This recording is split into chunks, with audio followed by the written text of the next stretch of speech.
So folks, welcome to this session. I think this is a very pivotal session for me, despite the fact that the overall attendance to this session is less, which is what I was also expecting, being a session focused on women. And it's ironical slash symbolic of what's really happening in the industry. I've been seeing this since about 7-8 years, but of course, I would actually admit the fact that I was naive and unaware of how grave this problem is, right? And rather oblivious about if there are less women in product, so what? And I myself was, um, I was in the stage where I could have done something about it, but because I was oblivious, I had not even acknowledged this as a problem. I didn't do much about it. Um, but over the years, as I saw more and more such instances, which led to this important realization that diversity is not just a buzzword. It actually is a very important problem that needs to be tackled right away. Um, I'll share two instances which made me take step up and take action. One, um, it was the beginning of this year, or I think mid of last year, if I'm not wrong, when COVID happened and we were all stuck at home. And me and my wife decided to watch something nostalgic, something from 90s. We thought, let's watch Office. I think it was Office. No, Zaban Sambhal Ke. I remember that. Zaban Sambhal Ke, the show, for those who are old enough to remember. And that show was a home staple. Everybody would love to watch it, right? It was a family show and everybody would love to watch it.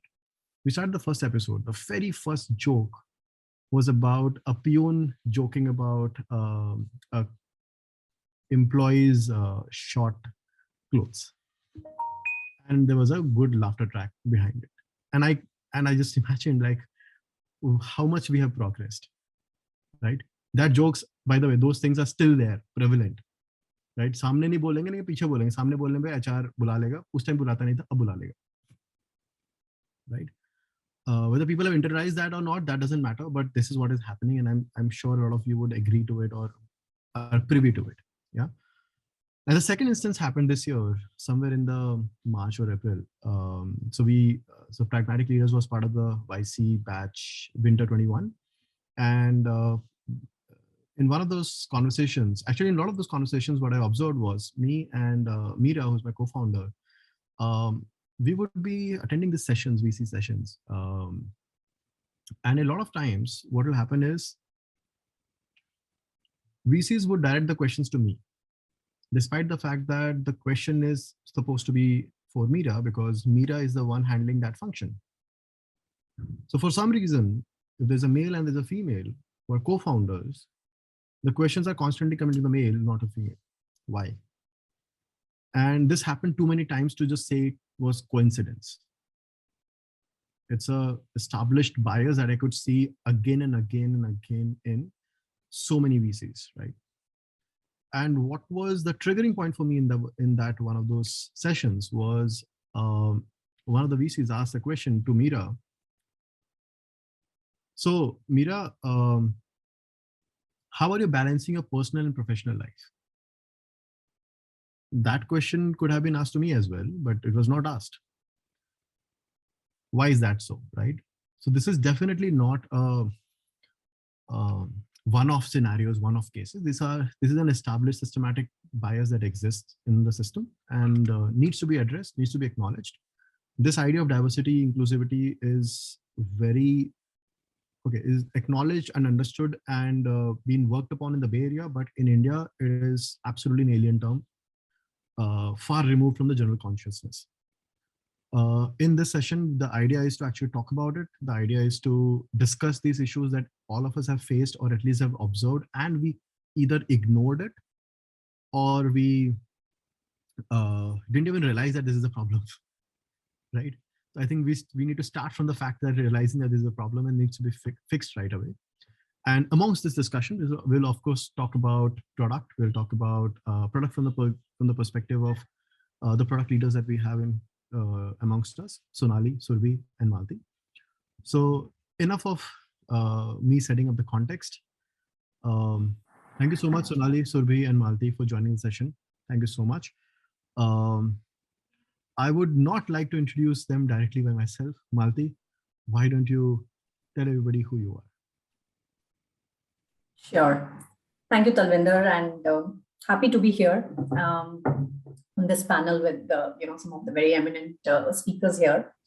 Talking about myself, probably I think I heard somebody passed out this year out of college. So I am almost equal in the number of years of experience in the industry now. just finished 21 years last November, right? And talking about my own experiences, I studied something else. I did something else. I was a botany major, and then I started going to taking my computer classes when the whole IT was a kind of a more of a facade. It was a boom with the the 2000 booming up, and that's when I picked up IT. So I finished my course in an IIT, and I think it was only after I did my MBA in IT that I started to take things much more seriously. So I started as a developer in and a couple of first few years were my consulting career. And I started as an ABAP developer, which is basically a SAP proprietary language. And pretty much for the next 8 years, all I did was development, a lot of customer development, a lot of product development. And then I moved on to do product management. Probably in between, I also did project management. So I completed my PMP certification, and I said, okay, this is what I wanted to do. And within 6 months, I realized, okay, this is not what I'm really enjoying. And I would really like to call out one thing, that I was an accidental PM. I think many of us, probably not this generation, who became a PM in the last 5-6 years, because it is a much more aware function these days. But if you ask me 12 years back, product management was not a very aware function. If I say PM, there people would say people manager, project manager, and product manager probably would be the last option, right? So I have been doing product management for last 12 years, and I'm a person who likes to navigate into something, dabble something new every few years. But I think one thing that has remained constant in the last 12 years is building products and shipping products. So in my last 12 years, I have worked on enterprise products, I have worked on consumer products, I have worked on, the latest one as being platform products. And I think I love the diversity that I have got to experience with each of these products. Worked with some of the fantastic organizations like SAP, Intuit, and now working with PayPal, where I head the core payments platform team for India. I think what has stayed constant throughout my journey is my passion to be right in front of customers. And I think that is one thing which really excites me every single day, to get up and say, okay, this is what I'm looking forward to do, do something today, achieve something today. And something that I probably love, the challenge that I get, I get to hear new problem statements, I get to interact with my customers. I think that has kind of remained very consistent in the last 21 years. What I do beyond my day job, I'm a diversity champion and I'm a community champion. So I have been a very, very vocal diversity enthusiast and led the especially the gender diversity chapter in my last couple of organizations. And I lead the diversity chapter in my current organization as well for a few pillars. And I am a community builder. So I love, as my role itself requires a lot of communication and collaboration. I love building communities, and I have been associated with a few, including NASCOM, where I have been part of the product skills builder. I love the opportunity, like how Talvinder gave me, to come on some of these exciting panels and topics and mentor aspiring PMs. So yeah, so that's briefly about me, and I'm based out of Bangalore. Thank you so much, Malti. Thank you for being here. Surbhi? Hi, everybody. My name is Surbi, and really nice to meet everybody. It'd be great to know if in the chat you could drop where you're from. I think we have people from dialing in from all over today, so thanks for taking time. Again, really happy to be talking about this sort of subject and the kind of questions that come about that are commonly placed in this area. I work at Amazon, and to be particular at AWS. I've been at AWS for about 4 years, and head product and design for 4 different AWS services. So a few of them you may have heard of. We recently launched them. One of them is called CloudWatch, Amazon CloudWatch. Evidently, it's sort of a experimentation platform, as well as something to help you do launches safer. Along with that, I also own a couple of other services that help you monitor your end users. So, let's say something isn't behaving correctly on your web application. It's really your first line of defense to let you know, hey, like this order isn't going through for 15 customers. And by the way, I let you know the minute it happened. I also work across the intersection for analytics. This is really sort of how to bring the power of big data analytics and warehousing in the form of just, very simplistic Excel UI, but think of petabytes, exabytes of data. I've been part of AWS and really grown this team. And, I had a funny conversation with my recruiter this one time. I was like, I really would love some diversity on my team. And, she comes to me, she says, but you are the diversity team, you know that, right? And so, I've been sort of honored and humbled to have some very strong women leaders on my team, very powerful individual contributors. And it's been really a journey to see them grow and develop as individuals, both in their career and their personal lives, and then what it takes to support them really and nurture them to be, very valued sort of individuals on the team that really drive the mission forward. Prior to Amazon, I was part of Alibaba, and I was based out of the Bay Area again. And my role was pretty much to sort of figure out what Alibaba wanted to do in India and in Southeast Asia and in the US markets. And particularly, then I got the opportunity to look at it from a buy, build, partner perspective first, and then go deeper into each sort of product. So Alibaba has various businesses, over sort of 20 to 30 businesses. And so it was really interesting to understand, what diversity means across all of these different markets, and how does it scale? And you'd be surprised. I mean, I don't know how many of you have seen Jack Ma's World Economic Forum talks, but there's quite a lot of content around it, and I just love his philosophy around women-led leadership, and you could see that on the office floor throughout. I mean, you had, the whole office floor is strewn with women leaders. A lot of the co-founders for Alibaba also women. If you don't know the story, it's a very interesting one. Yeah, it's really good to meet you. Prior to that, I had my own startup, worked for a bunch of startups, worked for a 4-people startup.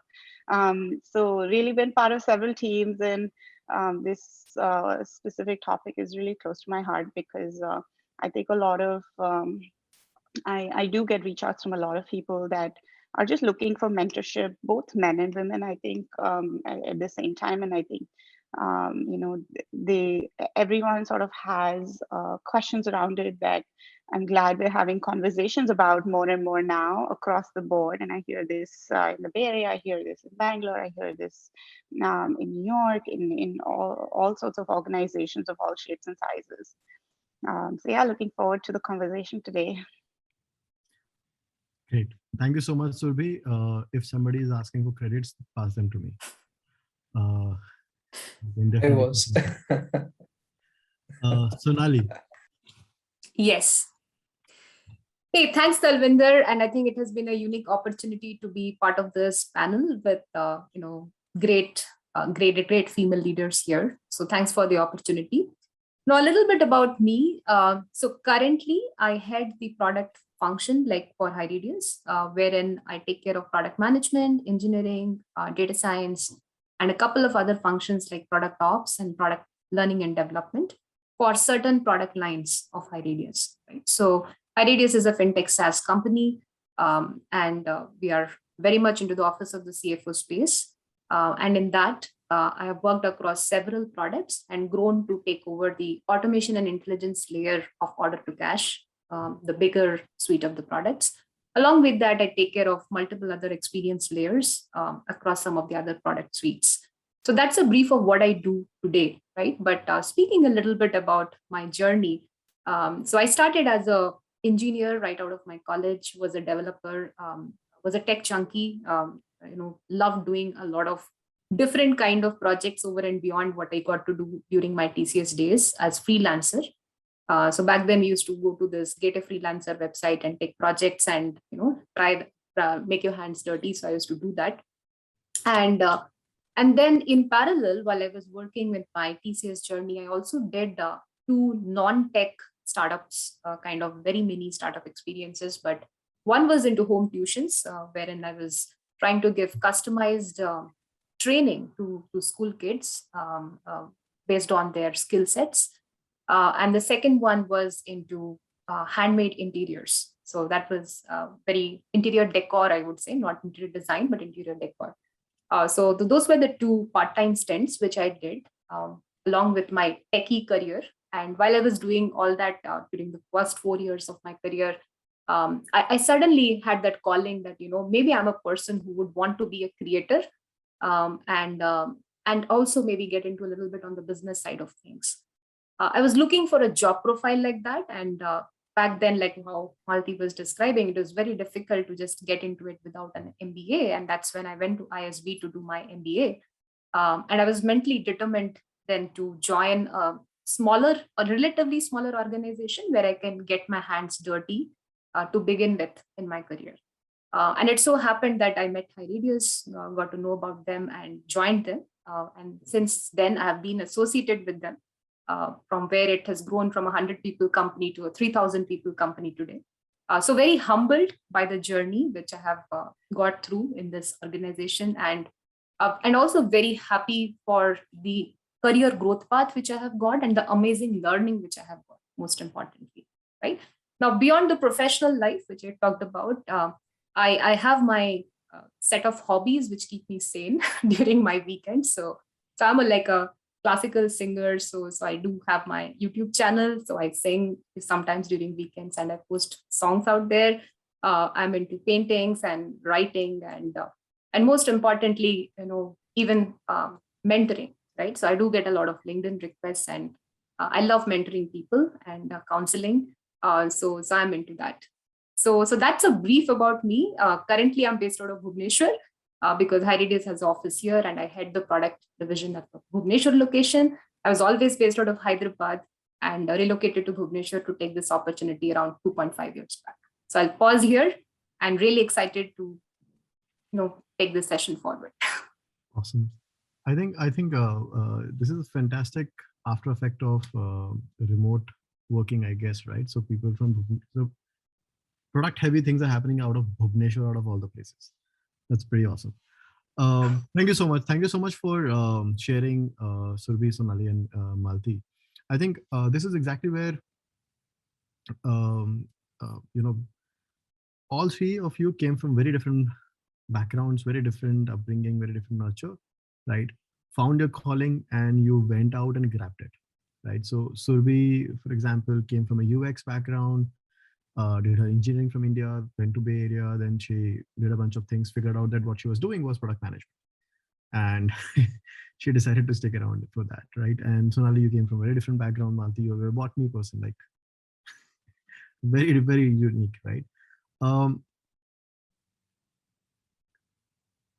To begin with, I would like to start with a quick rapid fire. Talk about few product ideas, few product things, and then we'll dive deeper into slightly more deeper questions. Yes? Okay, so ready? Yeah. Yes? Yeah. Yeah, keep your mics on. Surbhi, would you send an email or make a quick call? Definitely a call. Sonali, you keep up with the technology or focus on creativity? Focus on creativity. Okay. Malti, do you prefer building an MVP or a most desirable product, MVP? I'll go with most desirable product. Okay. You do, so learn by watching or learn by doing? Anyone? Learn by doing. Learn by doing. Obvious, right? Okay. As a product leader, what word do you love hearing? Ship it. Get stuff done. Sorry. Pretty obvious, right? Shipped. Shipped. Oh yes. Wine. I can hear wine bottles opening. Are you more of a thinker or doer? Doer. Doer. I think it's important to be both as well. Okay. You need time for yourself. Yeah. Okay. What one must-have quality do you look for a person to hire in your team? One. First principle thinker. Subi? Earning trust with my team, myself. Malti? Passion. Okay. Passion for कर देंगे. Passion for. आता है नहीं आता कर देंगे. I think it is important to have that attitude to learn and to be doing it. And I think a lot of that, because for me, passion relates to being self-driven. Right. Absolutely. Absolutely. Would you suggest early PMs start their careers with a startup or established organization? I would both say have startups. merits. But go ahead, Subi. I did mine with a startup, but I think both have merits. So do both in your career, in the first few years of your career would be what I would say. Yeah. Start with what? So you're giving very diplomatic answers. Give me controversial answers. Startup is always sort of, I would say startup. Yeah. Startup? Okay. I was surprised if I really had to choose. And he's making me I'm choose. surprised. I would have been surprised if you had given the other answer. Sonali? Startup. Malti? See, I have always worked with bigger organizations, but I think having mentored a few startups, I think the kind of hustle and this thing that you get, so probably I'll go with a startup. Yeah, so I'm a big startup junkie. I think there are merits for each one of them. Although nobody asked me this question, but I'll still answer. But my opinion has been try to find a good mentor wherever you go. It doesn't matter you are in a 5,000 people team or you are in a 5 people team. If you're a person that you're reporting to or can potentially report to is the person you would want to work with, just go there. Doesn't matter. Right? In a startup, if the founder is great or somebody who can guide you, groom you, then please go there. Otherwise, in a large company, you'll be lost. Okay, last question. What's the priority, product perfection or meeting deadlines? I think it's very difficult. So go ahead, you first. No, I was just saying that, you can't keep spending time on perfecting the product, otherwise you just might miss the train. So it just cannot be one or the other, it has to be a combination. By the way, for everybody else, this is a classic product person's answer. Classic answer given by a product person to the business team. Sorry, it depends. It depends on 1,000 factors. It actually does. No, you don't have an option. The engineer is behind your life. बनाने को मैं अगले 2 हफ्ते बना सकता हूँ. Ship करूँ कि ना करूँ? Deadline की है. Yeah, I think given a priority, probably meeting deadline. If it's a compliance, it has to go. Okay, Survi? I think it's a trade-off in real life, right? You really have to, I often ask my teams to design for like 120%, and then my engineering come back and say, I'm going to build 40, I'm going to build 60, and then you somehow push them to build 80, and then you raise the bar already. So, I think it's a constant trade-off. Daily, UX, business, technology, design, like all of those trade-offs all in one. So that's why there's no straight answer to this. That's why PMs exist, I think, to make those high judgment trade-offs. Surbi, I'm going to throw a lot of oddballs to you very soon. You're giving very different answers. everything. It's true. It's what happens in real life. I'm sure Talvinder's making a bunch of them every single day too. And he's making a I trade-off right now whether to ask you a question or not. Oh yes. um, but But yeah, no, I think having high quality is important. I think that it leads to delight. yes, So if it takes a little bit extra, that extra is worth that worth push. And so I would err on the side of quality. quality more. Okay. Sonali? Yeah, so I think on this note, I'll not actually take one side. I know you might say I'm diplomatic, but to be very honest, I think product perfection along with the timelines, right? How much perfection are you looking for, and within what timeline is important? So, for example, if by with 20% extra timeline, you will be able to develop a product with much higher quality, I would rather give the 20% to the team versus not giving. But let's say if it needs 80% more time, then I might have to cut it down to a certain version and say maybe the MVP has to go with a certain aspects, right? So it's a mixture of both, and I truly agree with Surbi here that it's a daily decisioning. You can't choose one above the other, but at the same time, you cannot even be an idealist and just look for product perfection and not look for deadline. So it has to be a combination. I think Priyanka, we have found the topic for the next session. Definitely. Lot to discuss about this. So my general view here has been that quality is also very cultural, right? So right, in certain cultures, quality benchmarks are very high. Certain culture, it's perfectly okay to ship a shitty product and still see it working. So on Play Store, for example, there are thousands, if not millions, of apps which are fairly shitty, but they have millions of downloads and people are thronging at it, right? So it's, I think, one, it's culture, and second is compliance. So I believe, Malti, the kind of work that you're doing, it's payments. You cannot ship a shitty product. You cannot, right? Company will shut down. While in certain other low cost or low risk releases, it's perfectly. For example, Facebook can break 1,000 things and they can still be okay. And that's what they have been doing so far. Okay, jumping to the next section, and talking about the key agendas of the today's session as well. So Sonali, Yeah. so about 6.5% of women work full time. Only 6.5% work full time in typically male dominated roles like product management, right? According to you, what's holding women back? Why are they not more represented? Yeah. I think great question. This is something, we live on a day-to-day basis and observe what's happening, right? So I think a couple of things there, and rather than saying what is holding them back, I would like to rather say what can we do to improve the situation is how I want to answer this question. Okay. So I think the number one thing which I feel is generally, I mean, the way we have been cultured, at least in India, and I've also been talking to a lot of global people. So it's not, I think, an India problem as such, right? So generally, women are born in a very little bit of a protective environment and all that, right? So your confidence level naturally is a very low for women to speak up for themselves. So that is one of the major reasons. Like if I look at a engineering crowd of, let's say, 30 people I interact with, I might have maybe a good number of women and men in the same team, but an engineer who's a developer who's a man might come up and say, hey, I'm interested to do product management or interested to understand this business thing.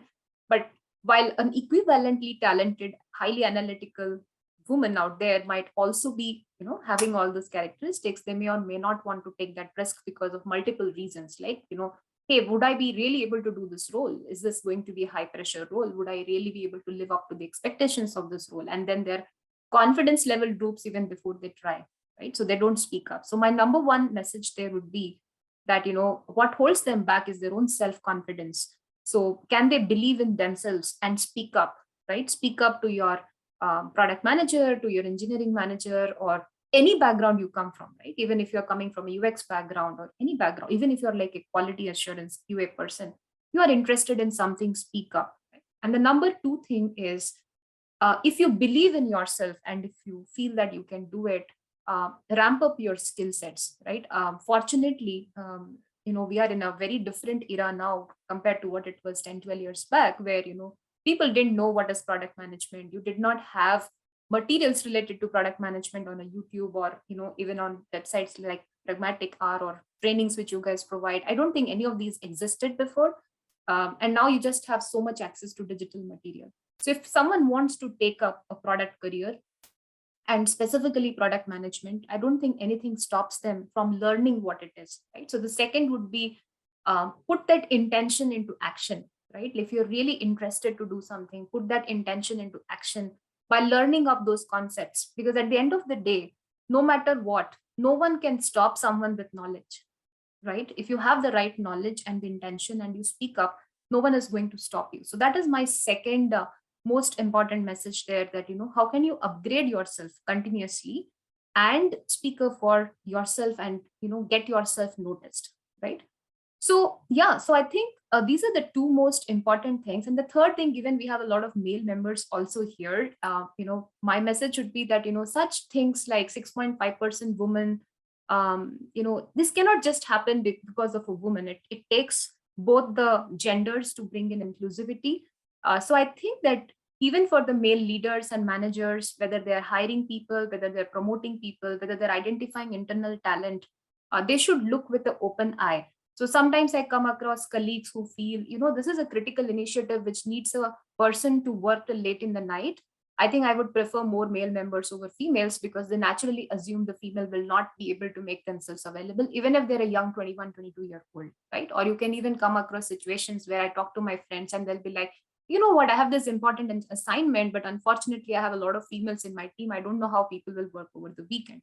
And I'm like, really? Do you really feel that a woman cannot do that?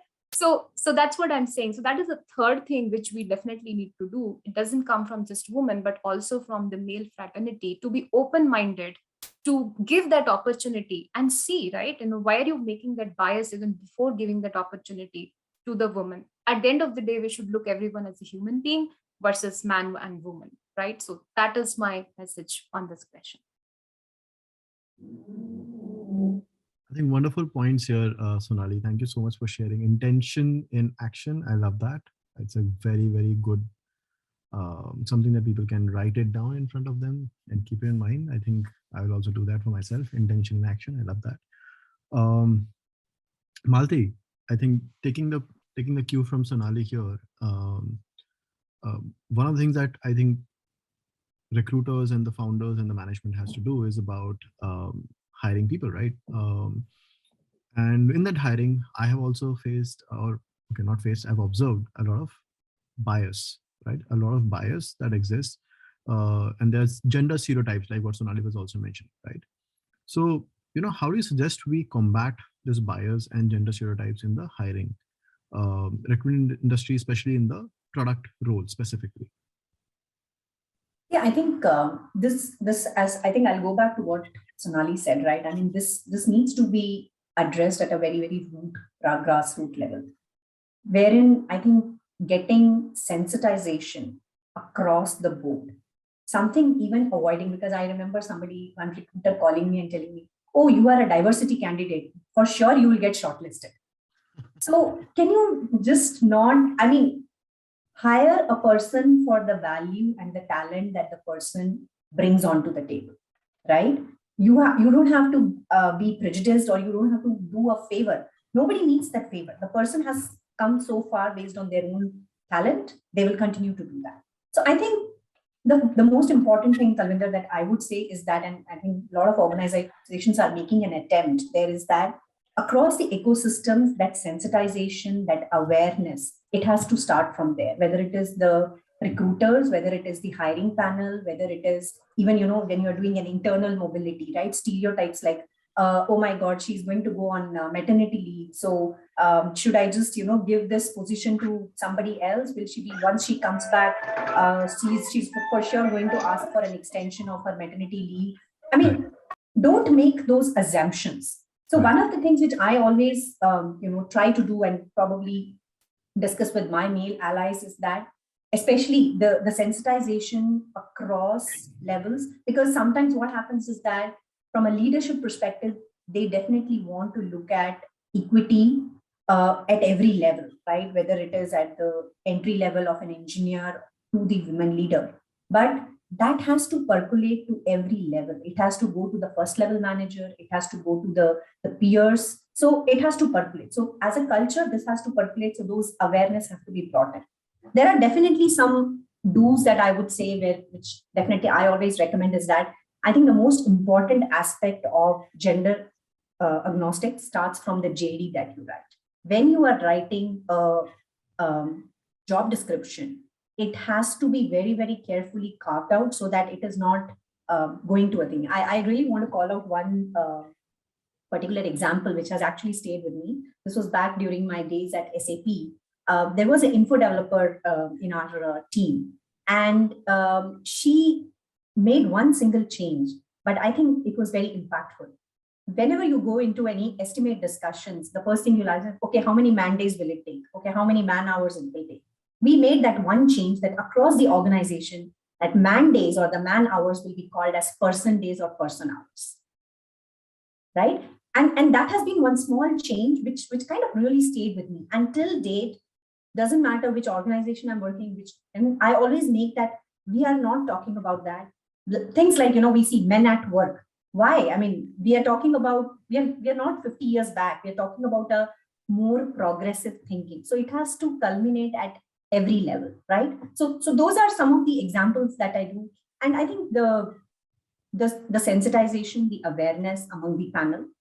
The other thing which actually helps is that to have very, very, as I said, a very clear JD, a very clear selection criteria, right? I mean, what is really needed for somebody to do this job well, right? That doesn't really matter if it's a female or a male or things, right? So what does that criteria mean? So I think when you kind of curate that and you are kind of very clearly articulating that to the hiring panel, I think that kind of brings up a level playing field where they are not judging people on at least on gender, but rather they are focusing on what is the work that person has done, how that person adds value to the work that role demands, right? So Malti, sorry if I can interrupt you. So on the same front, so for example, there's a decently diverse group right now with us, right? There's males, there are females, there are people who have 12 years of experience, there are people who have just started their career, right?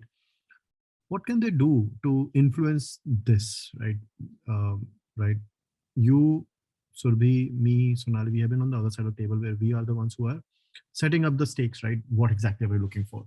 But what right. can, let's say, Prerna do? What can maybe somebody else do right now to make some changes here or influence the change? Right. I think first of all, I would say that the very important aspects there would be that when we are kind of applying for a job, we are like a product, right? And the first thing that goes in front of the people is your resume. Yeah. So I think the most important aspect that needs to be really called out is what are the key skills, what are the value, what is the impact that needs to be made? Because people, when they are looking at that, that is the first thing that they are really looking at, rather than, so I would say that anybody who's aspiring to be a PM, I think it is first of all important that you also strive to go into an organization which encourages that aspect of culture. Because for me, when I'm going to apply to an organization, how does the culture thrive in especially gender diversity culture thrives in that organization is important.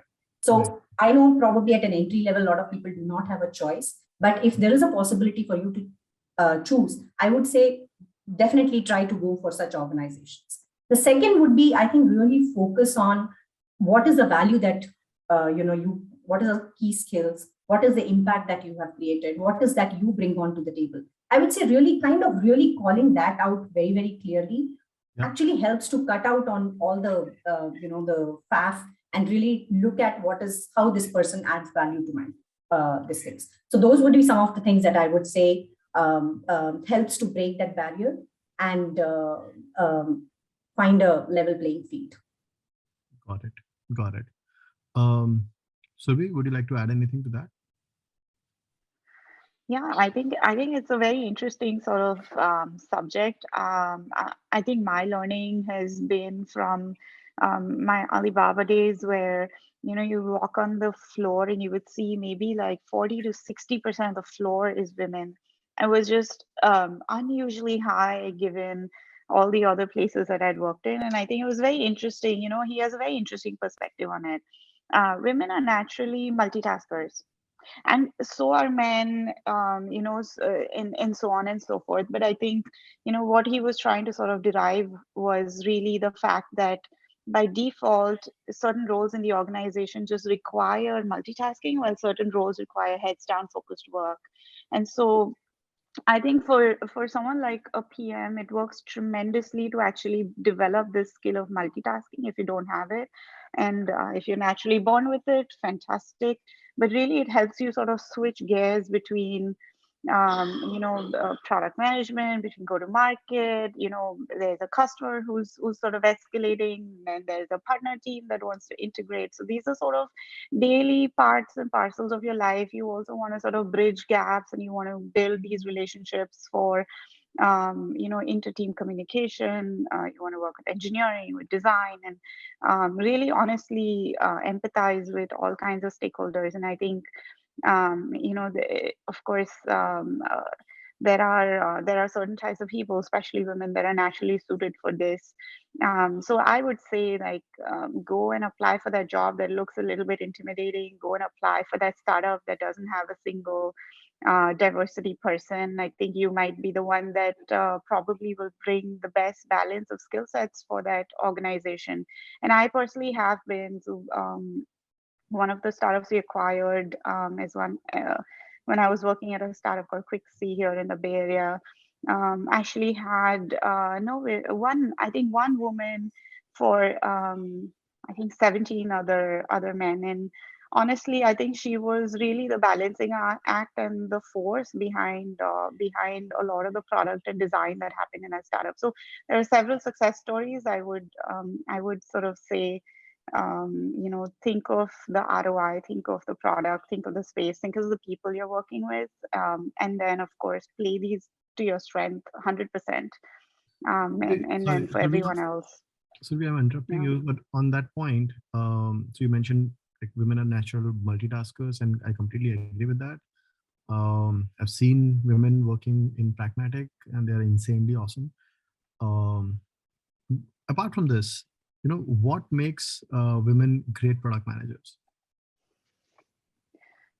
Yeah, I think that besides that, I also think that product management is sort of a very spread discipline. So there is project management, there's program management, there's product strategy, there's product design, there's technical product management, and I think it just requires mastering a whole bunch of sort of disciplines. I think that you really, I think as women, you really have to sort of understand where your strengths lie. And sometimes and this is true also for PMs in general, but particularly for women, I think you have to understand if your daily bandwidth allows for you to be a project manager that is responsible for shipping and hence responsible for micromanaging a tracker, which requires constant sort of hustle, risk management, versus if you're more suited for let's say some more things like product design or product management from a design perspective or a technical perspective, where you actually need to do some heads down work, and that's what you can afford. And I think that at different stages in your life, you may actually switch each of these as well. And so we see sort of often, at least on our teams, product people, as well as some other sort of roles, come and talk to us about different kinds of growth they want to see at different phases in their career and how much time they can afford. Given their personal life. And I would think, like, your teams are here for the long run, they're here for the vision. And so you want to sort of afford them that time, and you want to meet them halfway there. So that support is extremely important. And I think these are things to vet out and have frank discussions about with your prospective employers, your hiring managers. You take them into confidence, you just let them know, and I think they will appreciate that honest trust perspective as well. Awesome. So on that note, Malti, so I think to summarize what Survi mentioned, there are two aspects, right? One is generally women are more emotionally intelligent than men, especially engineers who are men, they are usually they're known to be not so emotionally aware of anything or everything, right? So women comparatively are way more emotionally intelligent on one hand. On the other hand, they have much better balanced ego. Men in Indian culture, I think men have been treated little more. Mera beta hai, mera ye hai, wo hai, and everything. And so they believe, a lot of them believe that the world revolves around them, unfortunately. So comparatively, I think women are much more balanced. Right. So how do you, how do you think that that helps women in their work culture, in their professional life, and any word of advice in that front for people here? I think I think just as you talked about, right? I mean, nothing comes in most of the households very easily to the girls. So I think that makes us yearn for more, yeah, and push ourselves out into our uncomfortable zones. And I think that needs that mindsets needs to be constantly nurtured, right? So one advice I always have is that always look at how can we be a better version of ourselves, every single day. How do I continue to learn?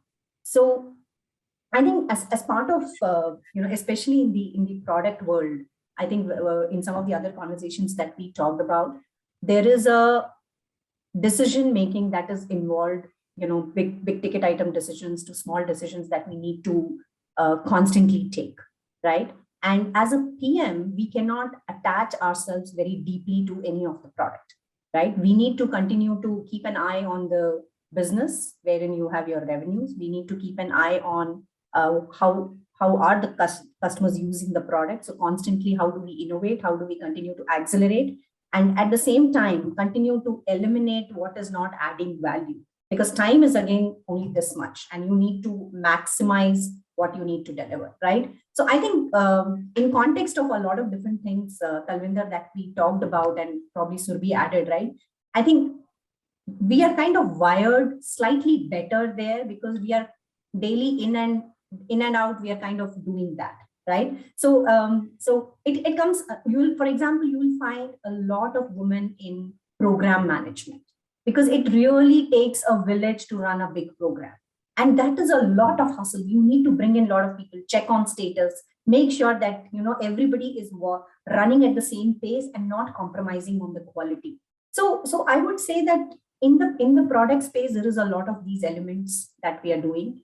Day in and day out, we are making those decisions. So kind of brace up, and a lot of that bracing comes only by learning, putting yourselves, learning things that probably you have never done earlier. So I would suggest to people to continue to do that. So Malti, I think one is a statement and the other is a question, a follow-up question, and I think anybody can answer that. So I personally believe that women are much better time managers than men, like hands down. I've seen women all around me, and for the life of me, I cannot cope up the kind of time management that they do, right? But apart from that, I think the second thing which you mentioned about, being a program manager, being hustlers, being on time, asking for status checks, etc., etc. What I've generally seen is that men would push back directly or indirectly by calling that person bossy, right? Or something similar. Right? Now, whether it's said upfront, whether it's said behind the back, but women are smart enough to figure out that, I'm being seen as a taskmaster. I'm being seen as a bossy person, right? And nobody's liking me. Versus if a man says something like "Abhi kabhi kaam kyun nahi kiya tumne," then wo to theek hai, right? It's accepted, right? How should women handle this? I think this is a point of concern. And what word of advice do you have for men to not to rewire themselves? So I think a lot of this is also as part of the organization culture, Kalvinder, because I think what helps, irrespective what a woman is doing or what a man is doing, is in terms of what the role demands, right? It is what that role demands.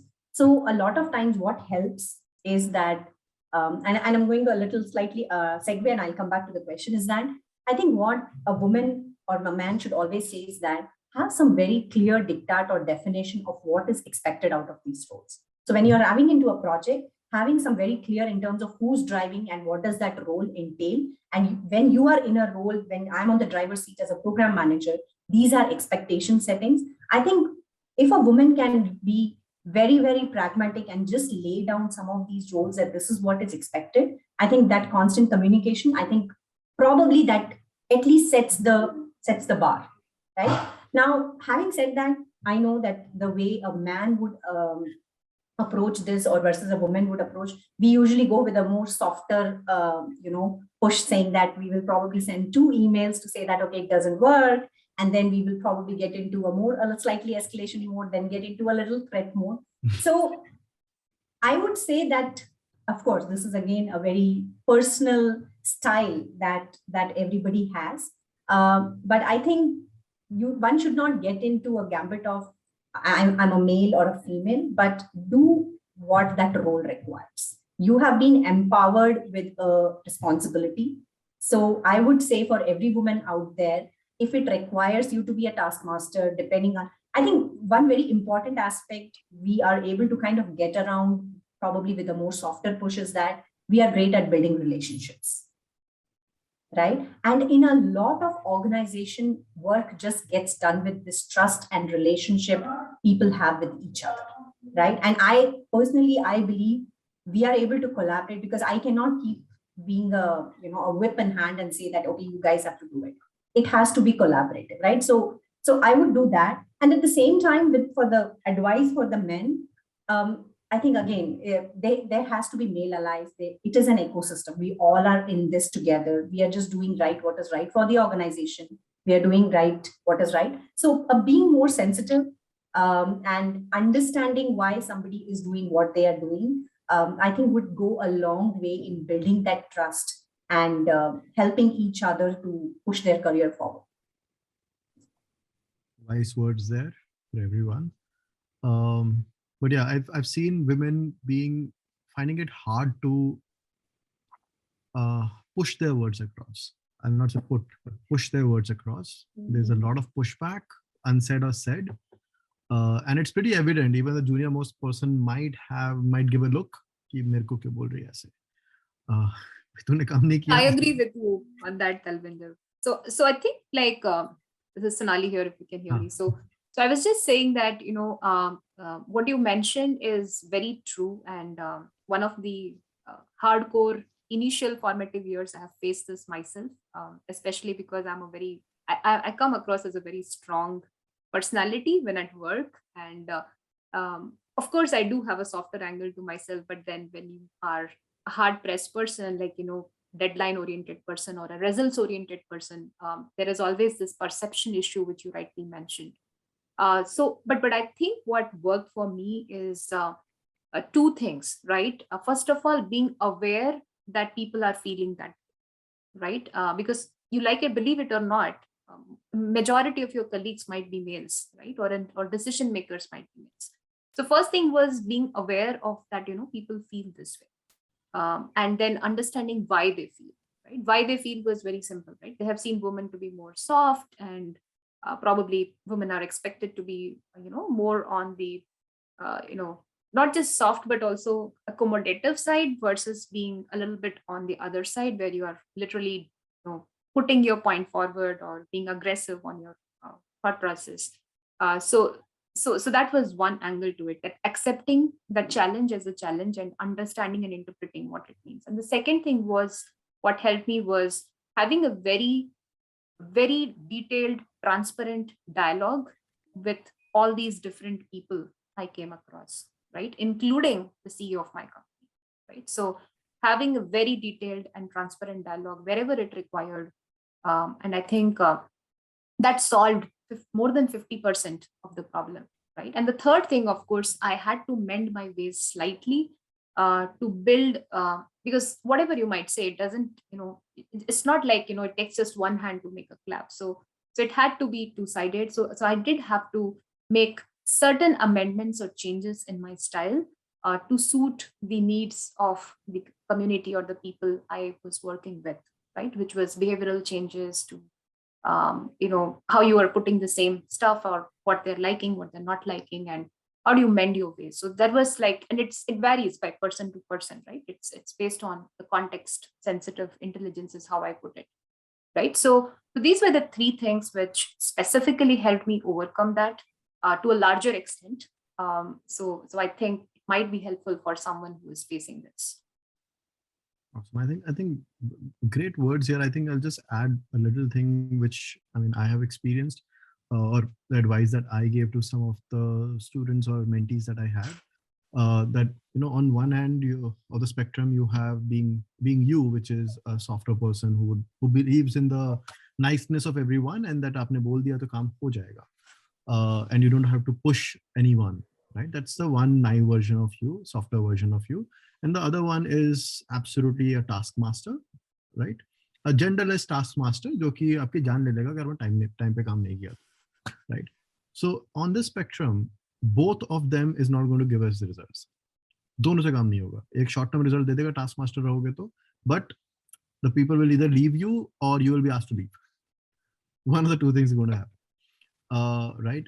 So you have to figure out for the different teams that you will be in, for the different projects that you are in, how much of a softer play and how much of a taskmaster play you have to be in. If you have built your trust and you have earned your trust, then you can be taskmaster sometimes. You cannot still be taskmaster all the time. You can be taskmaster sometime. At the same time, if you have not built your trust, use the softer touch to figure out why is it so that your words are not being addressed, your statements are not being acknowledged, your views are not being understood. Use that and then figure out how much of this dial up or dial down you have to do. And like on the topic of earning trust, like you might be wondering, we're saying that often, and how do you actually earn trust though is actually really important. Yeah. And I think that one of the way you've of course got to read your room, but as a PM, I think it's incredibly important to actually understand what you're doing, understand the different roles, put yourselves in their shoes and understand what their roles and responsibilities are. You don't have what their day looks like. It's just like that is your customer. If you are a program manager, your customer is actually the developer or the other PM or the GM that you're getting the status from or you're reporting the status to. And so you have to understand their pain points and what their motivations are. And in addition, you have to be really, really deep in your subject matter. You have to really understand your product, understand the landscape, understand the business, understand where you're failing, where you're succeeding, where you could do better. And that in itself is such a huge sort of act that people will automatically trust you for your judgment. You become the go-to person, and that's your sweet spot. So I would say really retrospect every single time and figure out which of these areas you need to now like, okay, I understand my team structure really well. Let me go and read up a little bit about the market segment. Okay, I relatively understand it. Let me go do. So it's really a jack of all trades from one perspective, but that gives you a leg up to then go and equitably earn trust with the team and be respected by the team and then become the go-to person. So it doesn't come overnight. It doesn't come naturally, whether it's men, women, but especially I think like for women, I would say that having that subject matter expertise really help the team respect you. I would say subject matter expertise is important either ways, whether it's really gender unspecific, but makes a huge difference at work once you've done it. So, Surbhi, what you're saying sounds like a lot of work, and it kind of echoes what Indra Nooyi also said some time back, right? That women in general have to work 20% more than their male counterparts, right? So, how true is that? Like, what you're saying sounds pretty much like Yeah, I think that's been a very popular sort of topic of debate, and one that I personally also like to follow closely. But it's very interesting. This is sort of one statement that's taken out of context, but let me sort of help you think through how I think about it. I think that there are certain people that have, and I was having this really interesting conversation the other day. There is something called an achievement motive, which is something that I was debating with another friend of mine. And this motive really helps you sort of understand what drives your achievement. You get a high out of getting things done, out of shipping things, out of knowing something about a certain topic. And I think a lot of product managers are just geared towards achievement, which is how do I set the vision? How do I blindly sort of lead my team to achieve? There's a fantastic book by an author, David McClellan, and it's called The Achievement Motive, which I'm currently reading. Now, what you will see is that in your early stages of the career, that's a fantastic sort of motive to have, and that really helps you drive and work a little bit extra. But as you sort of mature in your careers, you want to switch over to what he sort of calls as a power motive. And the power motive, and not in the personal sense, but really in the professional sense, is how do you empower other people to be you and to be better than you. And I think, all of this requires a lot of hard work. It doesn't come easy. It definitely doesn't come with your fair share of spending time getting deep in your subject matter expertise, laying that foundation, and then being very measured about working towards each of these areas that you identify for yourself.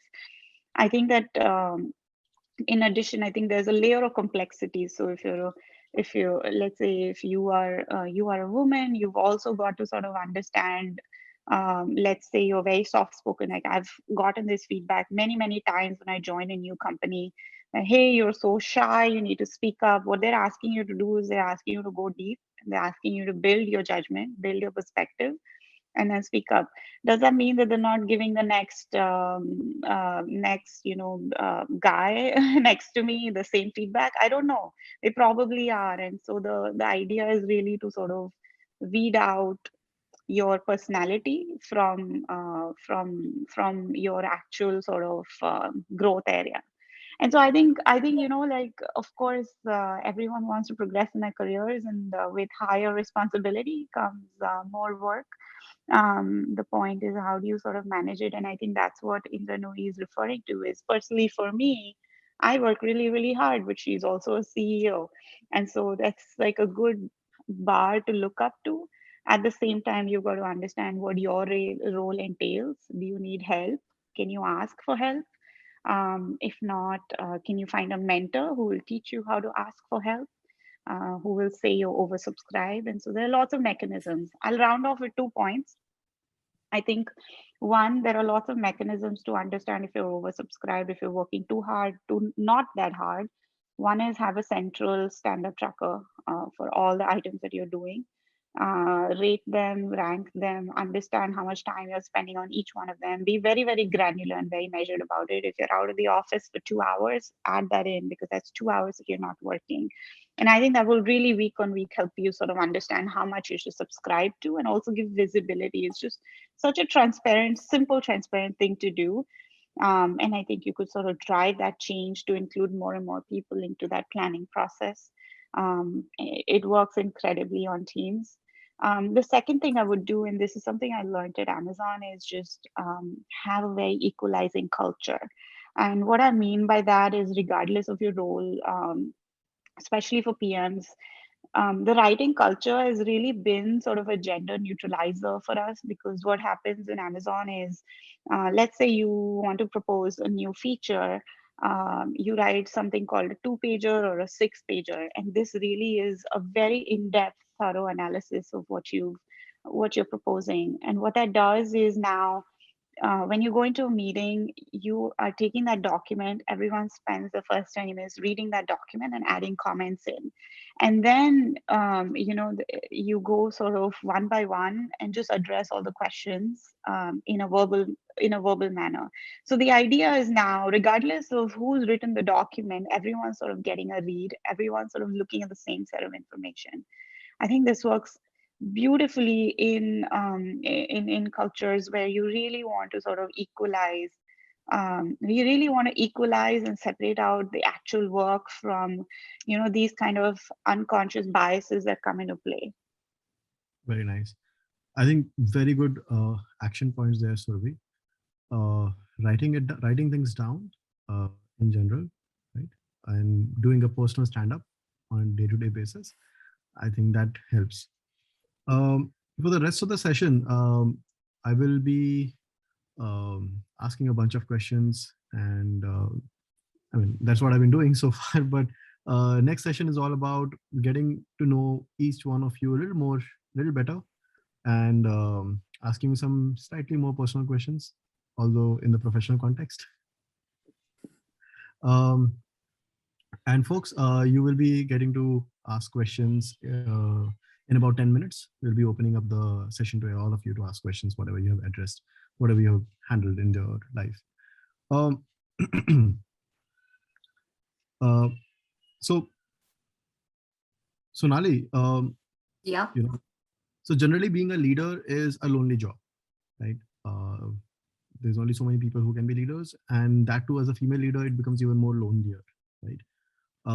If you can answer in brief, what are the causes, what are the consequences, what are solutions, what have you experienced, and what advice do you have for anybody else? Got it. Yeah. So, I mean, I totally agree with you that being a female leader, at least at this point of time across several companies, is a lonely path, because you almost have a boys club around, right? And so is the case with even at the bottom, but as you go higher, it is much more. I totally agree. Now, coming to briefly speaking about the causes for it. So I think the causes is very simple, right? I mean, see, I'll just give you a simple example. If you have an office day and you have like a gang, like a lot of male colleagues around you, and then you are a female sitting out there, if you want to go for like a tea break, it's very common for the males to ping each other and just get out for a tea break, or it can even happen for that for a smoke break or whatever you call it, right? And they might find it awkward to ping the female out there to say, okay, let's go for a smoke break or a tea break. It's just like a normal day-to-day scenario which we see, and that happens at leadership too, right? I've been part of many leadership meetings where I'm the only female leader, and there'll be many boys, and then they want to just venture out. But market, majority of the trigger point of those ideation sessions, important business conversations and discussions have somewhere their starting point in these conversations, right? So I think the causes for their lonely path is because of the behavioral nature which all of us have, wherein we literally feel a little bit awkward when it comes to asking the other gender to come out for any kind of social gatherings or sessions. If it is formal, like how Shruti was saying, put a document out there, it's absolutely fine. But if it is informal, which is also 30 to 40% of the informal conversations happen in professional life, that's where you see the gender bias is pretty high. So I feel it's the conditioning of the mind which causes that. The consequences, of course, if you are a leader and you are missing out on these, then you're missing out on a lot of information, a lot of face time with your next levels or even with your peers. And think about it, if my peer leader is spending 5 times more time with, let's say, my boss versus me, obviously the recall benefit which my peer leader will have will be much higher unconsciously. Again, my manager might not be thinking, but it's unconscious bias which gets created, right? So that is the consequence of it, and then you start becoming lonely because you don't know where to ventilate, how to talk, and how many females you might have, right? Yeah. But the solution to it, which at least I always introspect, and I'm still learning, but based on my learning so far, what I feel is the solution to it is change the conditioning, right? I mean, number one is, why do you need to keep quiet, right? Go and challenge the situation, right? And I have done it. Like I've actually extended myself to my male colleagues, peers, juniors, and even seniors, and then said that, hey, I don't feel uncomfortable coming out on a tea break with you. Can I be part of it, right? It was a very bold move, but it helped. Like, it changed perspectives. I don't think they were doing it in a biased way. I mean, in a conscious way, I would say it was a bias, but unconscious bias. And the moment I had that conversation in different forums, I don't think they miss out on me today. I am part of every conversation, right?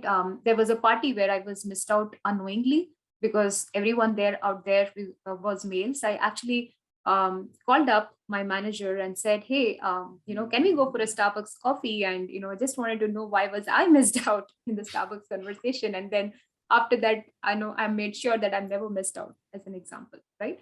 So that is the first solution I would say, that speak up for yourself if you're facing such situations. Realize and speak up, and not speak up just to a HR or something, but go directly to the people with whom you want to mingle and speak it up. And there is nothing wrong there, right? The second thing which I would say is take initiatives yourself to be part of such sessions, right? Whether it is ideation session, which is a formal event, or it is a session where you need to, like in the beginning, you were saying that, creating sessions where, we are doing some product management sessions, product discussion sessions, gender-biased sessions. Take initiatives wherein people start feeling your presence, and take initiatives even in social gatherings, right? Like you can ask people to go for a tea break, to give the same example, versus waiting for someone to ask you to go out with them, as an example, right? So uh, that's the switch which I had to do. So I think these are the 2 points I will leave you with. There are many other tactics, of course, but these are the two like very practical and day-to-day tactics which I practice on a daily basis, and that has helped me to not stay alone anymore in a boys club, or in a leadership team. Sonali is giving us a lot of newsworthy clips.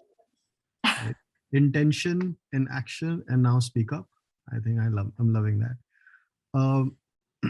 Now, one question to each one of you. Quick question, quick answers. So Surbhi, so you pursued MS in software engineering. You did a bunch of tech, etc., etc. Over the years, we have seen how in the last 10 years or so, how technology has changed, and now we are again talking about Web3 and whatnot, right? So, how challenging is it for you to keep up, and what do you do to keep up? Yeah, I think definitely there is so much innovation happening across the board. I think one thing that helps me immensely in this is I am innately sort of just passionate about understanding what is happening in this world around technology in particular, but not just technology, around sciences, around sports, etc. And so, definitely find your reading list. Like have a habit around it. A lot of people say like spend the first hour of work as a PM reading up the news, and I can never do that. I have to wake up and I just spend the first 4 hours actually dealing with work fires. But find your day. There's no right or wrong time. I would find those reading resources. Lately, I've been reading a lot of Axios. I personally really love their short form content, but really LinkedIn is a great place as well, because people are constantly talking about all the new launches they're doing. I also think that for me personally, meeting a lot of people and meeting people from forums like these, so definitely reach out, if you want to have a chat about tech, about what's happening in AWS, in Alibaba, or anything else you're curious about. I think that goes a long way. And so I make sure to sort of connect with folks. Everyone has a different perspective. Somebody's working in security, somebody's working in crypto, and like personally, I'll tell you a good experience as well. I had recently with an Uber driver, this 70-year-old uncle. I landed in New York, and we just started having a conversation like 6 in the morning, and he was asking where we were coming from and whatnot. And he says, "Oh, you're in tech. Do you buy NFT art?" And I'd never heard of NFT art because it's not a thing in San Francisco. And so, it really sort of then my New York trip became about asking everyone I met about what's happening in crypto and in NFT and blockchain, and it's massive. That movement is massive. And so really sometimes you want to sort of get these nuggets and then go and sort of go down the rabbit hole of exploring. But the more I wasn't born passionate about this. I wasn't born to just read about technology. Like I never knew I would be in cloud computing. Like I'm a very consumer focused person. But really, like once you start sort of slowly reading up about it, you would get more familiar. You have the right conversations about it. So be very deliberate is what I would say. I think I handed over to Surbhi for being able to talk to anyone. Honestly, I've seen her being so easy to talk to. Sonali, Yeah. what has been one big challenge that you have faced you've worked with High Radius for 9 years, right? If you can talk about one struggle or sacrifice in your life that pinched you the most, right? But helped you in your formative career. struggle or sacrifice while I was in hiatus, or in general? Generally in your formative career, one that Got pinched you a lot, but that helped you. In the hindsight, you were like, "Acha kiya us time pe." Yeah, so I think it's I'll probably talk of two incidents to keep it brief. So one was when I was in my high school itself, right? I was a math enthusiast, and as you know, in India, it's if a girl is into mathematics, it's like a big thing. People are generally will associate you with English and whatever, but maths. Yeah. So I came from a very small town in Odisha in India, and did not have access to a lot of great faculties out there, and always wanted to get into mathematics Olympiad. So I had I actually took 5 turns to finally become the first girl from my state to get into Indian National Maths Olympiad, to qualify into there. But the path to that was very difficult because my parents were very supportive, but were also a little conventional. So they were like, "Why do you want to sacrifice your normal acads and focus on maths?" So I remember I had to sacrifice all my childhood, friends, like you go out and play with friends and all those friends time, and I had to literally sometimes put my maths book within the history book and do the mathematics part, or figure out different ways, because I didn't have a faculty to go to. So I had to literally read up multiple books, maybe 10-15 books by myself, to solve my doubts by myself. So what I sacrificed there was a fun loving childhood, which was more spent on reading and acquiring my own knowledge, right? But I don't repent. It definitely gave me a pinch at that time, because I used to sometimes get frustrated, what am I doing with my life types? But I think in the hindsight, that became one of the foundation pillars for who I am today. That entire journey made me a very different person, of not giving up and trying. The second thing which happened to me was during my PCS days, which I told you in the beginning, that I was a tech junkie and was into so much of technology, and I was doing so many other part-time startups. Now think about it: if you're an engineering grad and taken your first job, what would you want to do? Like, you definitely would want to go for a party, have friends and whatnot. And again, the same thing happened, that I had to sacrifice out a lot on those gossip sessions to friends part. Not that I never went there, but maybe cut it short, to do a time management and accelerate my path, right?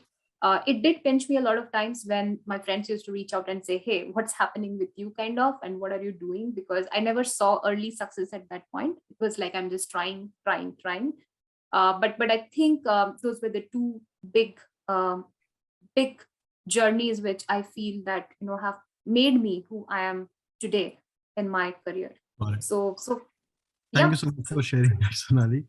I think in the interest of time, I'll just ask one last question to all of you, and please give a short answer, and then I'll open up the stage to everyone. So the question is,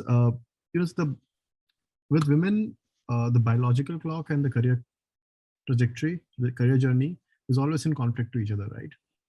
And it gets harder and harder and harder as you go along, right? So the question is, do you think women can have it all? And if yes, of course they can, but what is your opinion? What do you think? How do you view it?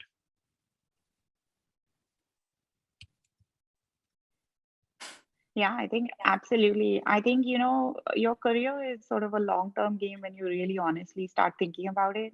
I think that when you're just graduating, it's more tactical. You're sort of looking at accelerated learning in a specific set of areas. And then I would say once you sort of really get your feet into product management, I think that it really, you can sort of be vocal about it being a more long-term bet for you.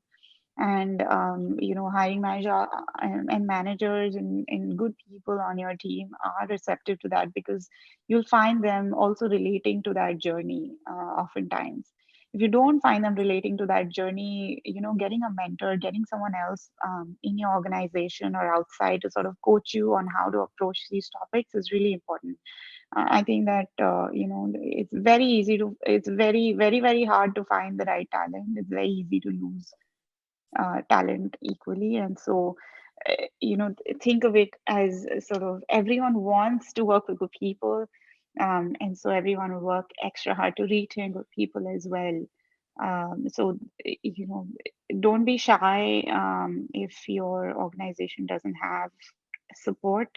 Don't be shy to bring up unfair things that happen. I was just talking to someone who's a recent mother, and she came back, and her team of 3 is now a team of 0, and from maternity. And so these are not things that are acceptable. And so the world is more and more vocal about it, and you should be as well. Malti? Yeah, I think I completely concur with Surabhi, right? I mean, I think we own our careers. I mean, the only person who can stop us is ourselves.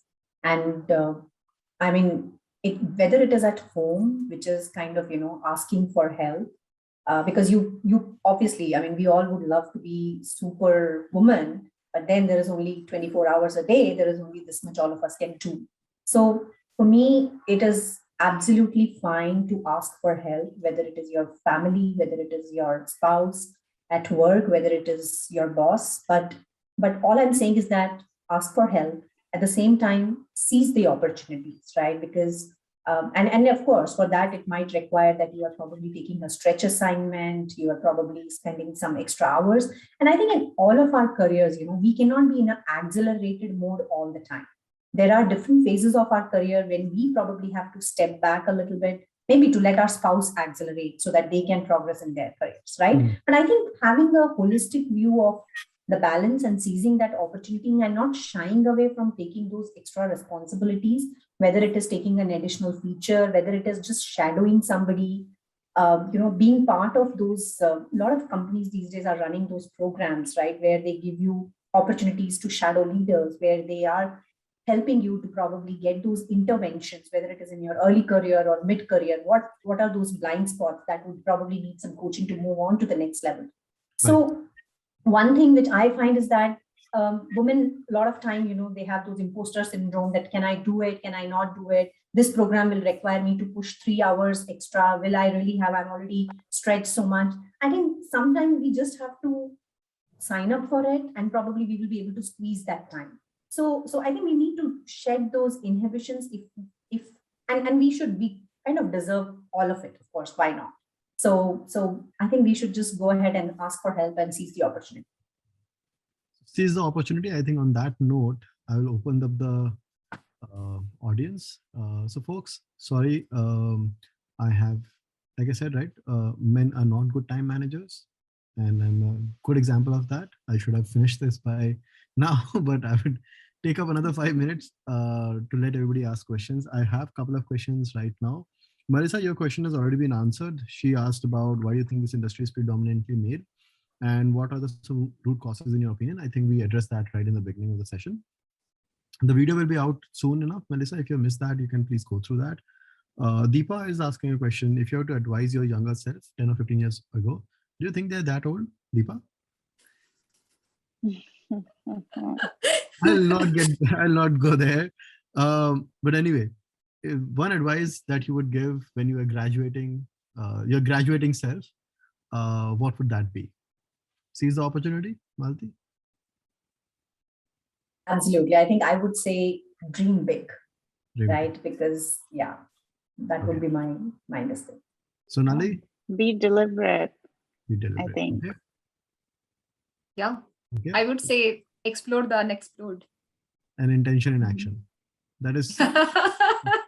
Looks like Kalvinder, you're going to keep that line. I'll get a t-shirt made, intention in action. Okay. What else? Anybody else wants to ask any questions? Please feel free to ask. And I'm on the side note, I'm really happy to see the male audience as well in the group. Very happy to see that. Anybody has any questions? It's actually excellent to see the ratio and the male turnout as well. I think you start seeing this at Grace Hopper as well now, where you have very balanced, not very, but I would say a more balanced turnout year on year around diversity. Right.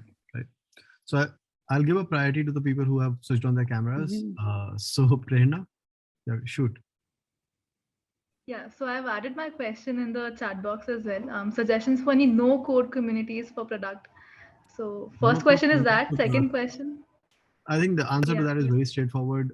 No code is very, very young as such I mean, see, I think the first no code software that everybody uses is Excel. And after that, there are a whole bunch of no code software that are out there. And each of these softwares are trying to build their own communities because there is no single community out there as such. There's a very popular community called indie hackers. Indie hackers is largely composed of people who are product minded, although they may or may not know it, but they are very product minded. They're very system hackers. I like to call them that. And they just know that, okay, if I connect Zapier with that, and then they're like modern digital Frankensteins who will just put things together and get something to work and hope for it to fly off. So indie hackers, you'll find people who are very much into no code, and they're continuously trying to figure out new and new ways to code as little as possible, to answer that question as fast as possible. There's a question by Ramya: how to transition into product management for a complete beginner? This requires 2-hour session. Go to Pragmatic. Ramya, please talk to me. Separate. This requires a slightly longer answer, but if anybody wants to give a quick answer to that. Complete beginner, how do you transition? I would say think if probably you're- start from your own organization, shadow a product. Yeah. manager.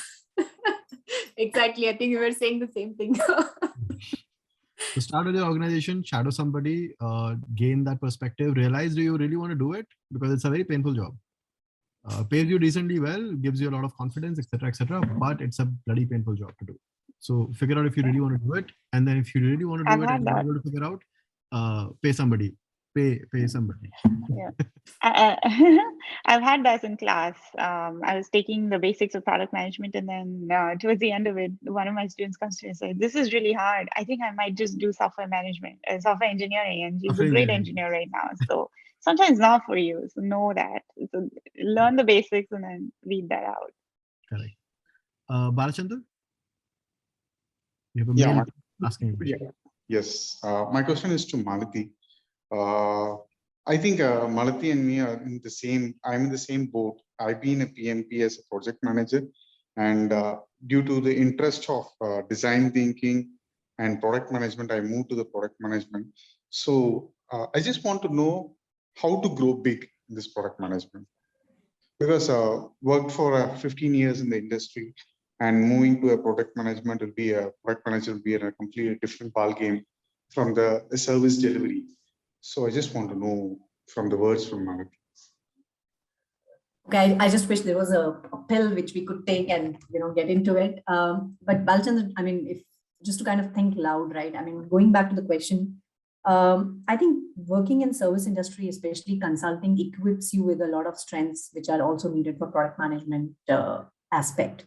But in terms of putting in the product manager hat and to start getting into the product thinking mindset, my suggestion would be, again, going back to the last question, if you would like to grow big in that, look for opportunities within probably the vertical where you have the subject matter expertise, or look for opportunities if there are innovation hubs or smaller teams which are kind of building solutions or building products within your existing organizations, where you get to evangelize and build products, right? I think that would be a good way, and especially since you've been on the delivery side, and if there are certain vertical, if there is a subject matter expertise that you have, you can probably look for those niche startups, areas where you can bring in more value, where it would be probably easy to move into core product management function.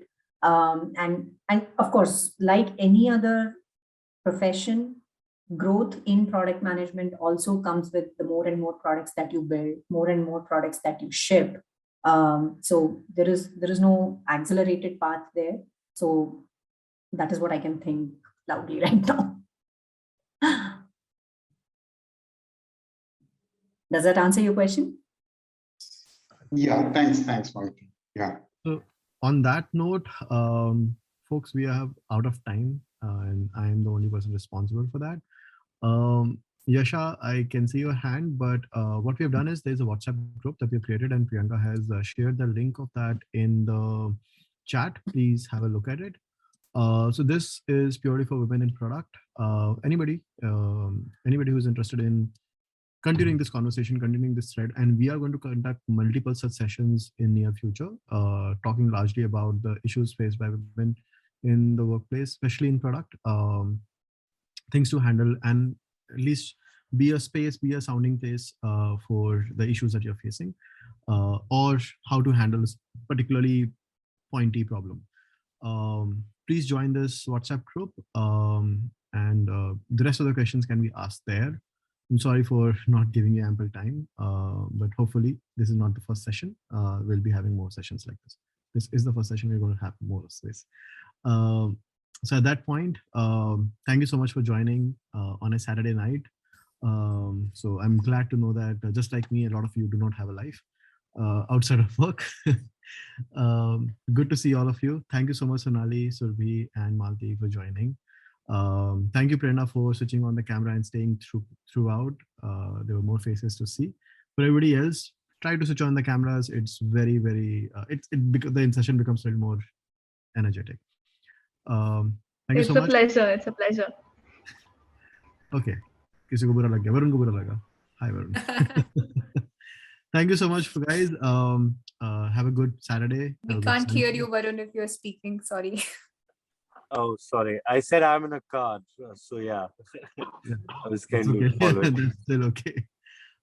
Thank you so much. Have a good Saturday. Have a good Sunday. And let's continue the conversation on the WhatsApp group. Take care. Bye-bye. All right. Thanks, Thank you, everyone. Salman. Bye-bye. Bye. Thank you. Good day.